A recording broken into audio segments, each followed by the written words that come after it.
मुंबई महापालिकेत भाजप, शिवसेना, शिंदे असा एक गट स्थापन होईल अशी चर्चा होती. पण आता शिंदे शिवसेनेनं निर्णय घेतला आहे की त्यांचा स्वतंत्र गट असेल आणि आज ते वंदनीय बाळासाहेबांना स्मरण करून त्यांची गट नोंदणी करण्यास कोकण भवनला जात आहे. नाही नाही बघा, दोघांचेही वेगळे गट आहेत. बाळासाहेब ठाकरेंना वंदनीय वगैरे शब्द वापरतात. बाळासाहेब ठाकरे त्यांना अजिबात वंदनीय नाही. त्यांना वंदनीय फार तर मोदी, अमित शहा आहेत. त्यांना वंदनीय कोण आहेत? मोदी आणि अमित शहा त्यांना वंदनीय आहेत. बाळासाहेब ठाकरे त्यांना वंदनीय असते तर बाळासाहेब ठाकरेंच्या विचाराने ते पुढे गेले असते. छत्रपती शिवाजी महाराजांचा अपमान कोश्यारीने केला, निषेधाचा शब्द नाही. मुंबई तोडण्याची कारस्थानं सुरू आहेत, निषेधाचा शब्द नाही. यांना कसे बाळासाहेब ठाकरे वंदनीय? कशालाही नाटकं करताय, ढोंग करताय तुम्ही? हा, मोदी वंदनीय आहेत, अमित शहा वंदनीय आहेत, जय शहा त्यांना वंदनीय आहेत, बरं का? असे अनेक लोक त्यांना वंदनीय असतील. पण हिंदू हृदय सम्राट माननीय बाळासाहेब ठाकरे आम्हाला वंदनीय आहेत असं बोलणं म्हणजे बाळासाहेबांचा आणि संपूर्ण मराठी जनांचा अपमान करण्यासारखं आहे.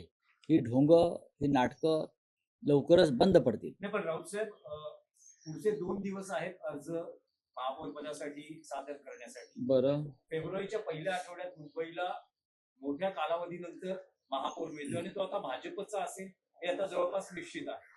अशा वेळेस शिंदे शिवसेनाही भाजपच्याच महापौरांना पाठिंबा देईल. बघा, शिंदे शिवसेना ही भाजपचं अंगवस्त्र आहे. किती रुसून रुसणार?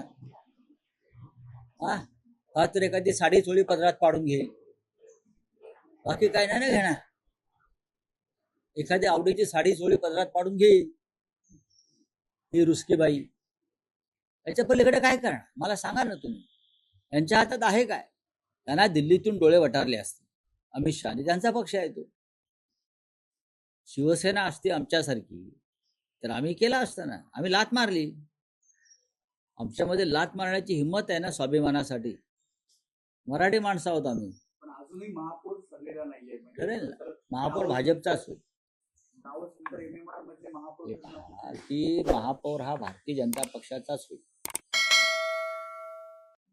अमित शहाना, मोदींना मुंबईवर जर ताबा मिळवायचं जे का स्वप्न आहे त्यांचं पूर्णपणे, त्याच्यामुळे ते आपला स्वतःचा महापौर करतील आणि 2.5 वर्षांनंतर वगैरे काही कोणाला मिळणार नाही.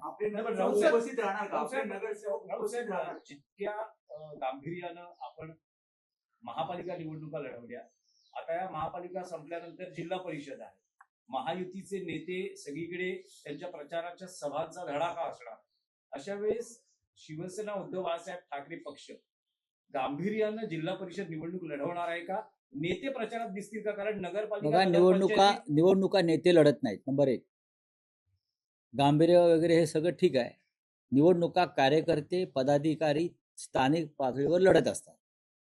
या निवडणुका ज्या असतात त्या प्रामुख्यानं त्या जिल्ह्यातले आमचे प्रमुख नेते आणि कार्यकर्ते लढतात. गेल्या काही काळापासून जो पैशाचा प्रचंड वापर सुरू आहे, ते तुफान जे आलेलं आहे पैशाचं, त्याच्याशी सामना करणं जरी कठीण असलं तरी आमचे कार्यकर्ते लढतील. एका बाजूला उपमुख्यमंत्री आणि मुख्यमंत्री, त्यांना काम काय आहे? त्यांना मंत्रालयात बसून राज्याचा कारभार करायचा. हो, करतात का?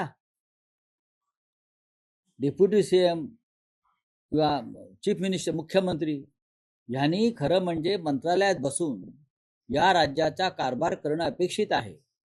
पण ते 24 तास राजकारण आणि निवडणुकीत गुंतलेले आहेत.